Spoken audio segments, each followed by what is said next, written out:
बहुत समय पहले की बात है। एक बड़े राज्य में दो राजकुमार रहते थे। दोनों राजकुमारों के नाम थे अर्जुन और समर। अर्जुन बड़ा राजकुमार था और समर छोटा। उनके राज्य में सुख और समृद्धि थी, पर दोनों राजकुमारों की सोच और स्वभाव में बहुत बड़ा अंतर था। अर्जुन स्वार्थी था। उसे सिर्फ अपने ऐशो आराम की चिंता रहती थी। वह कभी दूसरों की मदद नहीं करता और हमेशा चाहता था कि लोग उसकी सेवा करें। राजमहल में भी वह नौकरों से बुरा व्यवहार करता और गरीबों की समस्याओं को नजरअंदाज करता। उसके लिए केवल उसकी खुशी मायने रखती थी। वहीं दूसरी ओर समर बेहद दयालु था। उसे हर किसी की चिंता रहती थी। वह अपने राज्य के लोगों की मदद करता, गरीबों के लिए खाना बांटता और बीमारों की सेवा करता। राजा और रानी दोनों को समर पर गर्व था, जबकि अर्जुन को सुधारने की कोशिशें असफल रहती थीं। एक दिन राज्य के पड़ोसी राज्य की राजकुमारी सिया के बारे में खबर आई कि उसकी सुंदरता और बुद्धिमत्ता की चर्चा दूर दूर तक है।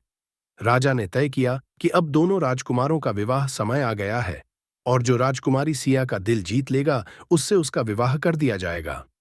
अर्जुन ने सोचा, मैं राजकुमारी से शादी करके राजा बनूंगा, मुझे बस दिखावा करना होगा।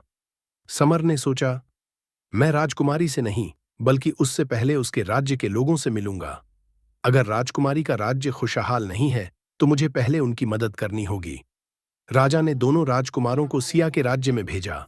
अर्जुन वहां पहुंचते ही सोने की पोशाक पहनकर राजकुमारी से मिलने चला गया।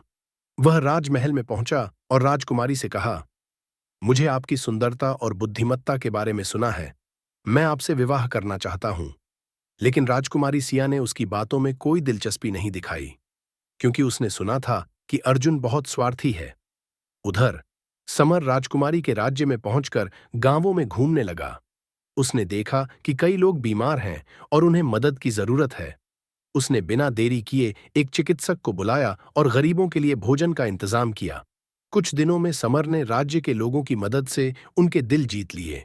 जब राजकुमारी सिया ने सुना कि समर ने उसके राज्य के लोगों की मदद की है, तो वह उससे बहुत प्रभावित हुई। उसने कहा, मुझे ऐसे ही राजकुमार की तलाश थी, जो केवल अपने बारे में नहीं बल्कि लोगों के बारे में भी सोचता हो। अर्जुन को अपनी गलती का एहसास हुआ, लेकिन तब तक देर हो चुकी थी। राजकुमारी सिया ने समर से विवाह करने का फैसला किया, और समर ने अपने दयालु स्वभाव से न केवल सिया का दिल जीता बल्कि दोनों राज्यों के लोगों का भी। कहानी का संदेश है कि स्वार्थ से कोई भी दिल नहीं जीत सकता, बल्कि सच्ची दयालुता और मदद से ही जीवन में सच्चा सम्मान मिलता है।